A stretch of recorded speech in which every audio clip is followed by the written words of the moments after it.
happened with any discussions at all with the NDP about making this a confidence motion? The Prime Minister came out and said no confidence motion today. So were there discussions at all with the NDP on this? Look, I think yesterday I was asked to comment, and I said that discussions are ongoing. I really don't like, and I understand the tendency to want to jump to hypotheticals, and so that's the frame I'm speaking in. I don't like speaking about hypotheticals.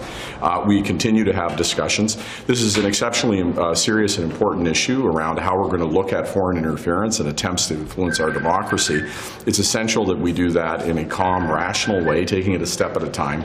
So looking forward at hypothetical circumstances, I think, is unproductive. But the Prime Minister has been clear, this will not be a confidence motion. Qu'est-ce qui a fait en sorte que ça n'en sera pas un? Qu'est-ce qui a influencé cette décision-là, que ce ne soit pas un vote de confiance? Qu'est-ce qui a orienté la décision? Je pense que l'ingérence à l'étranger, c'est tellement sérieux. C'est important de réduire les pressions et les niveaux de partenariat autour de cet enjeu-là. Et c'est important pour chaque chaque député, mais aussi pour chaque Canadien et Canadienne, de s'assurer que le processus est rigoureux et le processus peut vérifier qu'est-ce que s'est passé et aussi de protéger notre processus électoral. I know you don't want to talk about hypotheticals, but if this vote does pass, is Ms. Telford going to show up at committee? We're continuing to have discussions, and as I say, I don't like engaging in hypotheticals because these things change moment to moment, discussion by discussion. I think what I've been trying to emphasize to all opposition parties is this is, look, you know, as I said before, every single member of Parliament has dedicated their life to Canadian democracy. Everybody that I'm speaking to right now is dedicated to Canadian democracy. This is a threat to all of us. So, you know, we're used to crossing partisan swords, but this is a time we really got to reduce that. There are fair and legitimate questions. They have to be answered. We need to make sure that Parliament is given the opportunity to see all information, as we have at NSI COP that opportunity, and we also need to make sure that the processes at committee are fair and rigorous and that all questions are answered.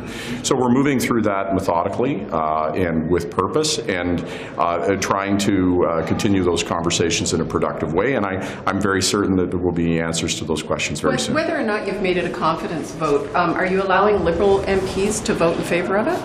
Well, I think we have to take a look at what happens over the next number of hours as discussions continue with opposition parties about what processes might take place at committee. I refer to my earlier comments on hypotheticals. I think let's take this. It's not really a hypothetical. You're actually facing reality right now. Well, sure, of course. My question is, are you going to whip that vote for Liberal MPs? Well, what I'm saying to you is that the texture of what we're dealing with, what exactly might happen at committee, what exactly processes might be used to adjudicate these questions is under active consideration and is actively moving as we have those conversations. And so what I expect is that there will be an opportunity as the day progresses to have more informed conversations about what exactly that looks like and what exactly that is. Are you going to end the filibuster at the other committee? I think that again, there are conversations that are taking place right now. I think those conversations are productive about how we can move forward with a process that ensures that parliamentarians are able to ask the questions that they need to ask and get answers. And so I'm confident that those conversations will move forward quickly and that we'll have answers soon on questions of that nature. Katie Telford a déjà témoigné, par exemple, sur We Charity en comité. Pourquoi, cette fois-ci, vous dites non, non, c'est un geste partisan de demander à ce qu'elle vienne? Pourquoi c'était pas un geste partisan quand elle a témoigné? Ouais, c'est pas une question de Katie Telford spécifiquement. C'est une question qui est la personne qui est capable de répondre aux questions avec tous les détails et toutes les informations le Parlement a besoin. Et pour moi, certainement, les personnes qui étaient les directeurs de la campagne pour 2019 et 2021, qui a reçu toutes les informations avec l'ingérence à l'étranger, oui, ces personnes-là qui sont tellement importantes pour l'étude, pour les sujets sujet. Mais c'est pour moi les fixations avec Katie Telford, et c'est particulièrement pour le Parti conservateur, c'est préoccupation partisane. What do you mean when you say it? Well, I think, again, the point that is really important here is that the information that parliamentarians are able to get are from the people who receive the briefings, who were actually responsible for the candidate process, who were responsible for receiving those briefings and would have had directly that information and would be most capable to respond to those questions. Those are the folks who make most sense to have. And I think what you're seeing is the Conservative Party particularly fixated on Katie Telford because that is because of the partisan connection, because it is directly associated with the Prime Minister. And what I'm saying is I understand their in normal circumstances the thrust and party of partisan politics. I was in opposition, but with foreign interference, this is an incredibly challenging matter, one that is very serious, and I think we should be first and foremost preoccupied on answers. Now, we should allow this process to unfold, for these witnesses to speak, and for that to evolve as the questions and responses happen. But Ms. Telford is one of those people who gets the briefing. She's the Prime Minister's Chief of Staff. We've heard from people who briefed the Prime Minister previously that she is someone who's in the room when those briefings happen. Why is she not someone who would know about what's going on? So again, the people who were, when you're talking about electoral interference as a respect to the election, the people who are receiving those briefings, the people who would be getting the information in the most detailed way, the ones who would be on the front line and be able to answer all of the questions. The report happened before the election happened. I understand that, but what you're talking about are the people who would have gotten those briefings. We're also talking about having many ministers there, along with other officials, to answer these questions. The singular fixation with Katie Telford, as if that's the only place to get answers, really stems from a partisan interest and not an interest in fact. And so there is a particular preoccupation with Katie Telford because it is a partisan prize, and that's why it wishes to be extracted. And I think that's why the Conservatives have a particular focus on it. So are you saying you're willing to let a whole bunch of other ministers and officials and candidates and everyone else come forward? No, what I'm saying is, and as we've done this iteratively, we've tried to have responsible conversations with the opposition around how we can best provide those answers. Those conversations are ongoing. We have offered who we think are the people who have the best answers and can provide the best information. And of course, the opposition has every right to say that they want more or they think that we're not providing enough. And we're going to continue to have those discussions, and that means that we'll have opportunities to work with the opposition and for this to evolve with time. We've provided an enormous number of people to appear before committee. There's already been a lot of witnesses. There's already been an enormous amount of information provided, and obviously the opposition is going to continue to push, as is their right, as they should, and we will have conversations about who are those most appropriate witnesses as we move forward as this process continues. It is an ongoing iterative process. Thanks so much. Canada qui a décidé, comme le CN, là, de se plier à la loi 96, est-ce que ça vient changer la donne pour le projet de loi C13 là, pour aller de l'avant avec l'amendement? J'ai pas vu. Oh, je suis désolé. J'ai pas vu les dernières nouvelles, mais c'est une bonne chose parce que on veut qu'Air Canada, on veut que le CN, évidemment, le fait français, vous savez, ça a toujours été un enjeu. Hein, on le sait quand on voyage à travers le pays. Alors, tant mieux si je vois que ces deux sociétés-là. Mais comme je vous dis, j'ai été un peu occupé ces derniers jours. Vous m'avez vu un peu partout. J'ai pas vu les derniers développements. Mais si ce que vous dites est le cas, où Air Canada accepte de mettre de l'avant encore plus le fait français à travers ces opérations, bien, je pense que ça, c'est une bonne nouvelle pour tout le monde. En télécommunication, vous attendez-vous à ce que tous les grands télécoms qui sont un peu de votre responsabilité? Bien, écoutez, d'abord, c'est important de pouvoir servir la population dans les deux langues officielles. Alors, moi, je vois ça comme une nécessité. Vous savez, c'est pas juste seulement chez nous une nécessité commerciale, mais c'est aussi, ça fait partie, j'allais dire, de l'héritage canadien d'être capable de servir les citoyens dans les deux langues. Alors, pour ça, c'est une bonne chose. How much we had to give Volkswagen to bring them here? Oh, I think we're going to do that in due course. But what we need to remember, this is a watershed moment. This is not even just accretive. This is like that's a game changer when you look at that, because that's the single largest investment in the auto sector. And I think what people need to consider is that there's a cost of not taking this revolution that you're seeing in the industry now towards electric vehicles. So the moment you have Volkswagen, I can tell you, my phone is ringing because everyone in the world says, if it's good for Volkswagen, it must be good for me. So that was a moment, I would say, in time that we will remember, because it's the first time that we're able to attract someone, a new manufacturer in 35 years. And I think there's something with Volkswagen that dictates somehow the whole market, because you saw that in the press release that I saw across the world, whether it's Reuters, whether it's Bloomberg. This was the big news that day. So the fact that what it says to me, to the world, is Canada can win. And as Canadians, we can win big. And at a time where obviously there's a lot of competition for these investments, for me, the message to Canadians is that when we are together, we can win big and put us at the forefront of the economy of the 21st century. So for me, I said this is a home run for Canada. It's a home run for the auto industry, and it's a home run for auto workers. Shouldn't Canadians get to know how much we have to put on the table? Totally. And there should be no surprise. We said that in the fall economic statement that we would maintain the level playing field and that we would be selective. Sorry for that. I've been talking a lot to bring them in Canada. And I must say that there should be no surprise there. But one thing I would tell you is that you cannot look at Canada alone. If you want to look at how much, what's the contribution of any government to attract these significant investments, you need to look at what's going on south of the border. You need to look at what's going on in Europe. You have to look at what our friends in Germany are doing, what our friends in France, what our friends in the UK, because at the end, it's a very competitive environment. And for me, this is about the future of the industry, not for this generation, but for generations to come, because to the moment that we're putting ourselves in a key position to be in the global supply chain of electric vehicle, that means we're going to be winning for generations. So for me, this is not just like a new chapter, it's almost like a new book we're writing in the auto sector in Canada. Are you closer to any closer at all to a decision on Roger Shaw? Listen, I'm getting closer, and you know me. You know, I have a couple of things on to deal with at the same time, but on this one, I'm fighting for Canadians. But yes, we're getting closer. Monsieur Champagne, est-ce que vous allez avoir un message pour les responsables américains qui vont être là cette semaine en termes de protectionnisme? Parce que ça continue d'être une inquiétude, même si on est intégré dans la chaîne des véhicules électriques, mais il y a quand même des inquiétudes encore. Ça va être quoi leur message?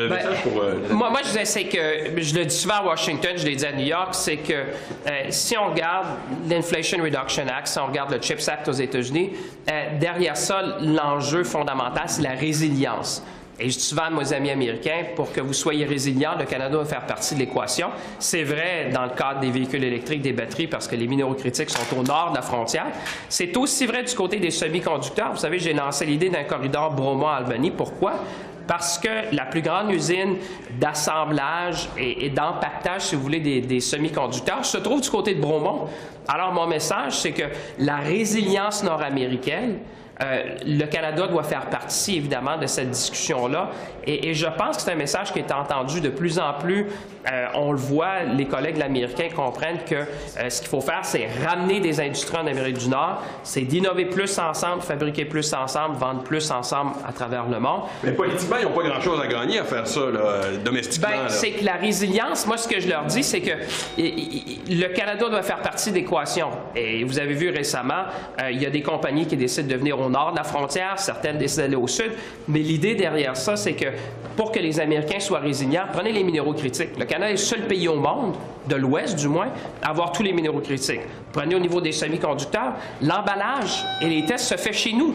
Ça se fait chez nous. Alors, on n'a pas le choix de travailler ensemble s'ils veulent être résilients, parce que mon point à Washington, c'est toujours de dire pourquoi ça serait bien pour eux, mais je pense qu'il y a de plus en plus cette compréhension-là qu'une décision d'un côté de la frontière va avoir un impact des deux côtés. Et moi, je pense que ce qu'on peut développer ensemble, c'est cette résilience-là nord-américaine qui va permettre de créer des emplois, de la prospérité et certainement de la croissance des deux côtés de la frontière. So what message will the government be giving to the U.S. president this week on American protectionism, on issues like Buy American? Well, I would say, I mean, the Prime Minister will certainly decide how he wants to address that, but my point is that, and I said that in Washington, I said that in New York, is that if you assume that the underlying principle behind the CHIPS Act and the IRA is resiliency, my message when I was in Washington was that for the United States to be resilient, Canada has to be part of the equation. Happens to be that critical minerals are north of the border. That Canada is the only country in the Western Hemisphere which has all the critical minerals. And the same thing when I was talking about semiconductor, that I think at this stage people have well understood this corridor we could have between Albany and Bromont, Quebec. The fact that our American friends have realized that the largest packaging and testing facility in North America happens to be in Canada, that just plays to the resiliency that we need to build together. So for me, resiliency on one side of the border has to have both sides needs to work together, and I think that's a great opportunity, and I think the IRA is a catalyst for us to do more together. Are there fears with the U.S. pumping so much money into a clean economy that as we look towards fiscal restraint in the upcoming budget that we might not be able to put up the same amount of money that the U.S. is? We always said we would want to level the level playing field, but we'll have to be selective because we're Canada. The United States is probably the only country with a reserve currency who can go as far. But I think you see a response in Germany, you're seeing a response in the European Union, and I think we would be well advised to have our own response. And we said that in the fall economic statement because, those are a generational opportunity. And when I say to Canadians, there's a cost of inaction. If you want to make sure that we build an industrial base for the 21st century, there's always a role for government. But one thing is clear, and I've said that many times, we can never win on the money. We're Canada. We win because we have the talent. We win because we have the ecosystem. We win because we have the critical minerals. We win because we have renewable energy. We win because we have access to market. So that's the key thing. But I think you have other colleagues who you want to talk to. C'est quoi l'argument du Canada? Vous dites qu'on ne peut pas gagner en termes de puissance de dollar? Parce que, clairement, on sera... vous savez, on doit faire partie de l'équation, mais on joue avec des joueurs qui peuvent en mettre plus. Alors, on ne gagne jamais avec des subventions. Ce qu'on gagne, c'est avec le talent, l'énergie verte, les minéraux critiques, l'accès au marché et le fait que notre main-d'œuvre, ça soit une des plus qualifiées, certainement, dans les pays de l'OCDE. Mais je sais que vous avez des collègues qui attendent de vous parler, alors je vous souhaite une bonne journée. Merci. Bonjour, M. Duclos. M. Duclos. Bonjour. M. Duclos, concernant le rappel des produits pour nourrissons Nestlé, qu'est-ce que votre ministère met en place présentement pour rassurer les parents? Il y a bien des Canadiens qui paniquent en ce moment. Oui, effectivement, il y a des gens qui sont inquiets. Je suis aussi un parent, donc on sait très bien ce que ça représente lorsqu'on n'a pas accès à des produits essentiels pour nos enfants. Alors, de deux choses que l'on fait. La première, c'est qu'évidemment, on est en contact avec les acteurs majeurs de l'industrie qui sont la plupart du temps à l'étranger, mais on est en contact avec eux quand même. Et la deuxième chose, c'est qu'on travaille avec d'autres acteurs qui sont moins connus, mais qui vont pouvoir fournir au cours des prochaines semaines une quantité plus importante de ces aliments importants pour les enfants. Les parents qui ne peuvent pas en trouver en ce moment, qu'est-ce que vous leur dites? Je veux dire, ils se battent pour en avoir sur les tablettes, l'approvisionnement ne se fait pas. Qu'est-ce qu'ils doivent faire, ces parents-là, aujourd'hui? Bien, tout d'abord, l'enjeu, là, c'est souvent très clair, ce sont des enjeux de production industrielle. Il y a, entre autres, un enjeu, comme vous le savez, de sécurité de certains types d'aliments qui sont retirés présentement des tablettes et qui ne devraient pas créer d'inquiétude pour les parents. Le deuxième, c'est évidemment, dans les prochaines semaines, la rareté va continuer à être là. Donc, je rassure les gens, la quantité va augmenter au cours des prochaines semaines. Et ce qu'il faut faire aussi, c'est consommer de manière raisonnable, éviter d'acheter des quantités là, pour les prochains mois, en laisser sur les tablettes là, si on n'en a pas besoin pour les prochaines semaines, en garder pour les autres là, qui en ont besoin de manière plus urgente. Qu'est-ce qui se passe avec le comité sur les médicaments génériques? Il semble que la relation est un peu conflictuelle. Qu'est-ce qui se passe? Est-ce que vous avez des pressions de l'industrie pharmaceutique? Qu'est-ce qui arrive avec ça? Bien, la chose la plus importante qui se passe, c'est qu'au Canada, on a présentement, et ça dure depuis déjà trop d'années, des prix qui sont trop élevé par rapport aux pays comparables à travers le monde. L'engagement qu'on a pris il y a déjà quelques mois, c'est de réduire ces prix des médicaments brevetés à des niveaux qui sont davantage comparables en changeant le panier de pays auxquels on se compare, en excluant les 2 pays où les prix sont les plus élevés au monde, la Suisse et les États-Unis, et en incluant dans un nouveau panier de pays, des pays qui sont davantage... Est-ce que vous êtes réceptif? Pourquoi ça ne bouge pas? Ça bouge parce que le règlement est entré en vigueur le 1er juillet. Ce que le Conseil d'examen des prix doit faire présentement, c'est d'écrire des directives pour que ces règlements puissent s'appliquer le plus rapidement possible et le plus efficacement possible. Mais pourquoi ça ne peut pas aller plus vite que ça? Puis on semble indiquer qu'il y a une résistance de votre part d'aller de l'avant. Est-ce que c'est le cas? Il y a beaucoup de gens qui ont décidé aussi. En fait, non seulement il n'y a pas de résistance de ma part, mais en plus, il y a un objectif très clair du gouvernement canadien depuis déjà plusieurs années, qui est que le niveau des prix de ces médicaments brevetés est inacceptablement élevé au pays. Donc, il faut réduire ces prix des médicaments. C'est la première fois depuis de très nombreuses années qu'un règlement s'est mis en place, donc ça a été fait le 1er juillet. Mais avec tout règlement, il y a des directives qui doivent être développées et c'est le travail du comité de faire la rédaction de ces directives. Trouvez-vous que le comité va trop lentement et comment vous expliquez les départs qu'il y a eu justement à ce comité-là? Bien, ce qu'on entend au sein du comité, qui est en passant un organisme indépendant de toute pression politique, ce qu'on entend, c'est qu'il y a eu des discussions et des dissensions à la fin de l'automne dernier. Certains membres voulaient aller plus vite sur la base pour rédiger ces directives. D'autres membres voulaient qu'on prenne un peu plus de temps pour bien les rédiger, pour faire en sorte que ces directives soient des directives adaptées à la mise en place efficace et rapide des règlements mis en place le 1er juillet dernier. Why are we seeing this turmoil on the Patented Medicines Review Board? We've seen resignations. What's going on there? What's going on is, the most important thing that is going on is to bring down the prices of patented drugs in Canada, which has been unacceptably high for too many years in this country. So the most important thing that is happening now is to bring the prices down to a level which is more comparable to what we see in other countries. That's why we have excluded the United States and Switzerland from the basket of countries that the board needs to use, because in Switzerland and in the United States, the prices of patented drugs are excessively large. We don't want to compare ourselves to those prices. We want to compare ourselves to a basket of countries which is more inclusive of the type of countries where we believe prices are appropriate. So there are going to be a basket of 11 countries as opposed to 7 countries, excluding the United States and Switzerland. Now, what is happening right now is that for each of these types of regulations, there needs to be a set of guidelines. It is the responsibility of the board to write up those guidelines in a manner which is most effective. It's going to lead to the best possible results in terms of accessibility and affordability of patented drugs in the future. Thank you. Bonjour, Monsieur Rodriguez. Qu'est-ce que vous pensez du fait que de grandes entreprises comme Air Canada, le CN choisissent de se conformer à la loi 96 au Québec? C'est une bonne nouvelle? Est-ce que ça change la dynamique pour ces gens? Je trouve que c'est une bonne chose. Ça ne change rien à C13. C13 demeure indispensable parce qu'il faut renforcer le français partout au Québec, mais également à l'extérieur du Québec. Donc, C13 a un rôle très important à jouer.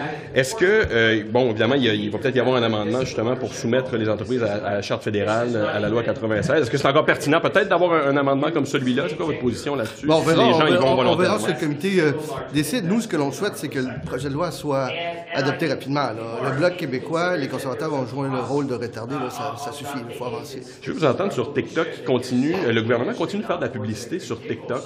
Problème pour vous, ça? Est-ce que... eux disent que ce que je comprends, c'est que le gouvernement dit que ça n'a aucun impact sur la sécurité nationale. Donc, la décision a été prise là-dessus. Donc, pour vous, s'il n'y a pas d'impact sur la sécurité, on est correct? La question fondamentale ici, c'est la sécurité. On doit en faire toujours une priorité. C'est ce que l'on fait. Donc, c'est pour ça que la décision a été prise là-dessus. Merci.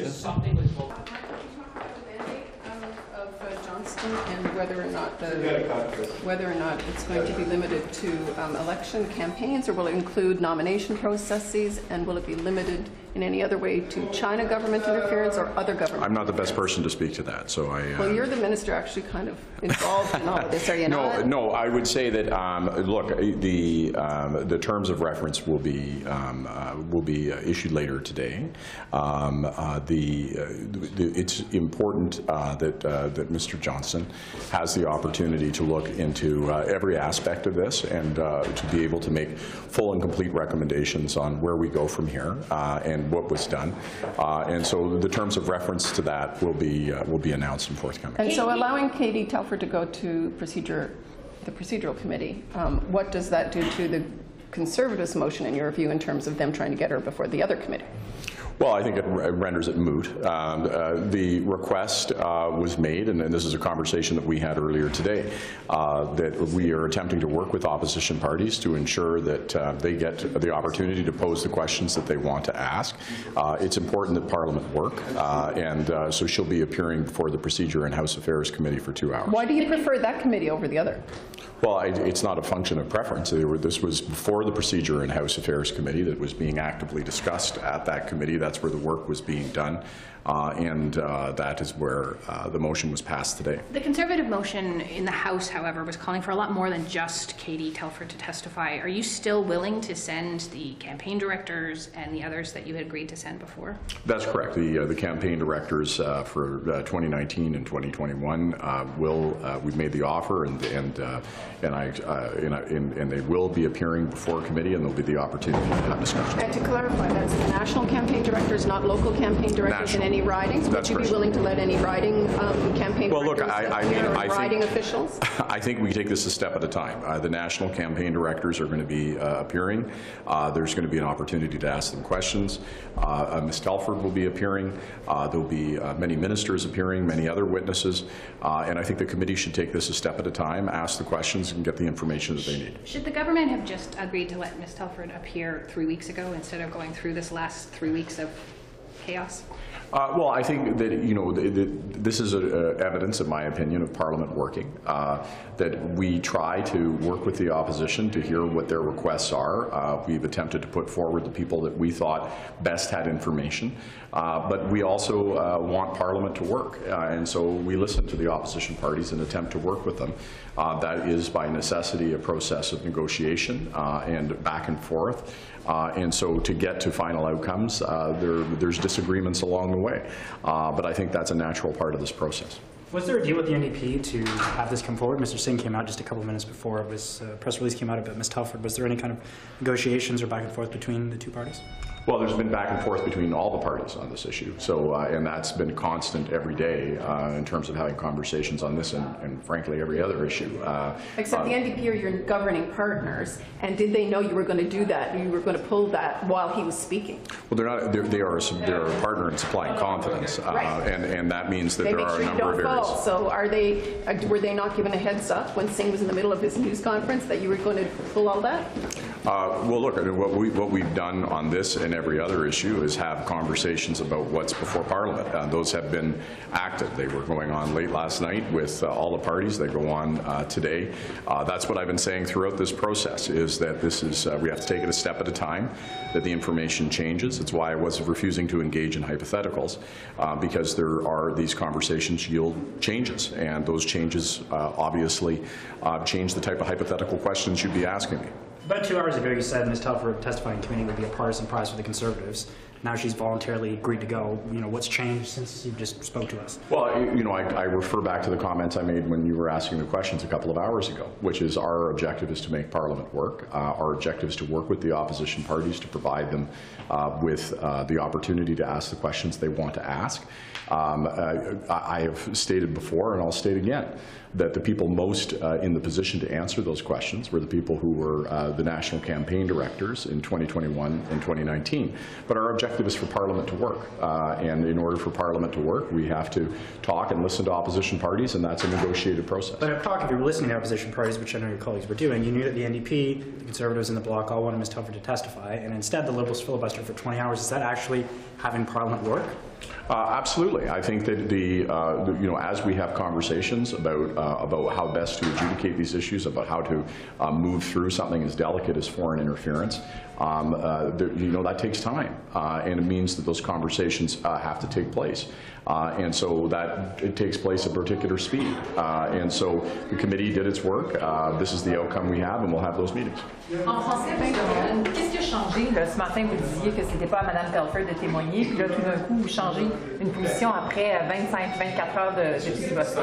Il n'y a pas de changement, vraiment. C'est notre objectif de s'assurer que le Parlement va travailler dans une bonne forme, et c'est essentiel de travailler avec des autres partis.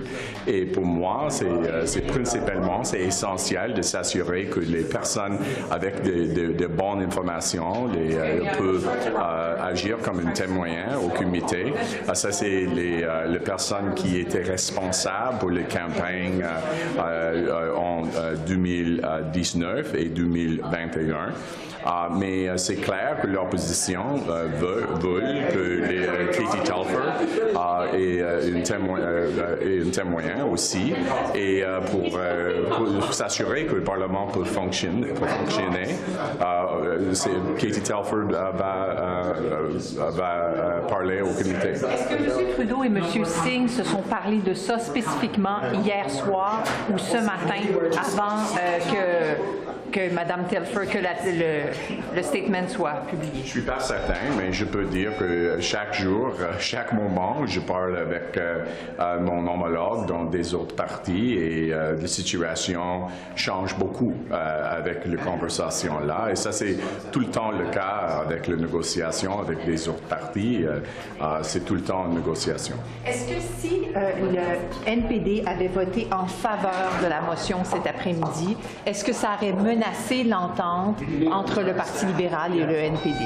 C'est une situation hypothétique. C'est clair que notre entente avec le NPD fonctionne bien, et on va continuer avec ça, avec les priorités pour les Canadiens et les Canadiennes. Mais on a trouvé une solution ici de s'assurer qu'il va y avoir des bons témoins pour les comités, et ça c'est le cas, ça c'est la situation actuelle. You don't think there's going to be any impact on that agreement and the trust between you two over how this unfolded in the last 24 hours? I think that the conversations that we've had in this and in other issues are demonstrative of what we said from the beginning. The supply and confidence agreement is exactly that. It's an agreement on supply and confidence. We always anticipated, in fact, when I first spoke when this agreement was formed, that we would have major differences on all kinds of issues, and that those differences would result in very vigorous debate, discussions, and being on opposite sides of many different issues. And I think that's part of the confusion here. The agreement that we have with the NDP deals with supply and confidence. There's a universe, an enormous universe of things that aren't encapsulated or envisioned in that.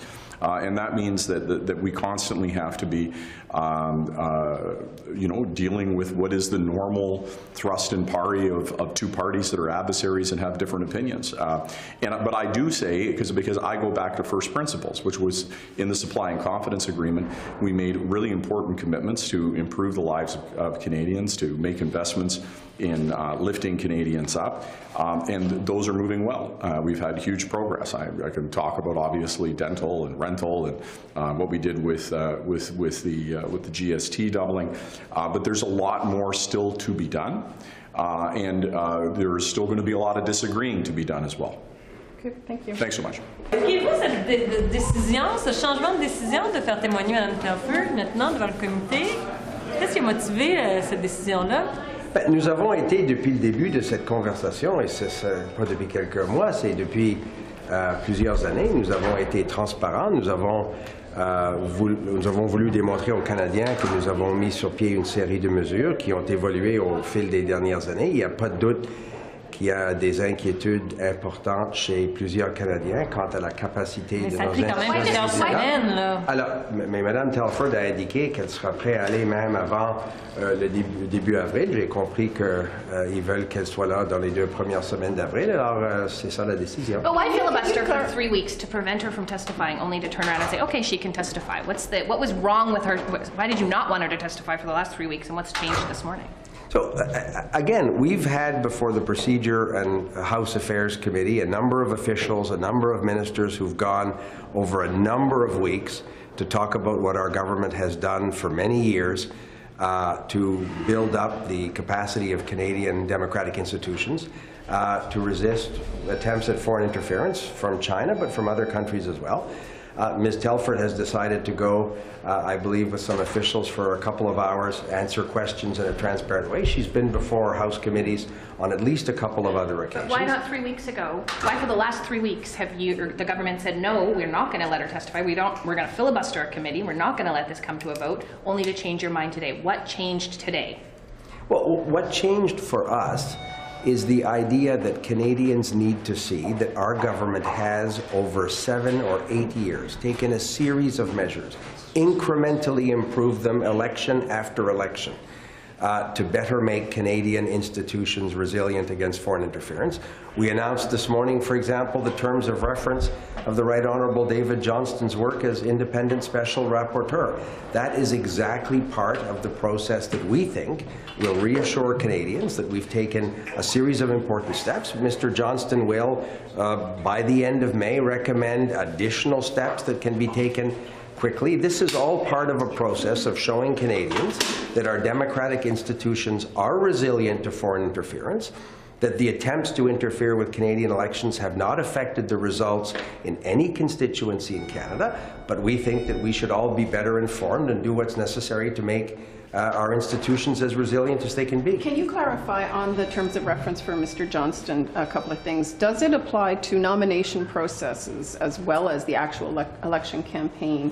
And will it go beyond just Chinese government or proxy interference allegations to include Russia, India, or any other country? So we deliberately wanted the Right Honourable David Johnston to have a broad mandate. He is perfectly able to decide, with access to all of the documents and all of the relevant senior officials, where he wants his examination to go. The terms of reference today, we think, are instructive in terms of the timelines. He will be proceeding expeditiously. No, but on the nomination campaigns. The question is around nomination campaigns and other countries' interference. Very specifically, does it include nomination campaigns? So again, Mr. Johnston is beginning his work, and he will be updating us on where he thinks that review should take place. So we will be governed by the suggestions that Mr. Johnston makes as he begins his work. We don't think that we should predetermine where his independent review should go. We have full confidence that he'll do it in a thorough and independent way, and look forward to working with him. Do you want it limited to Chinese government interference?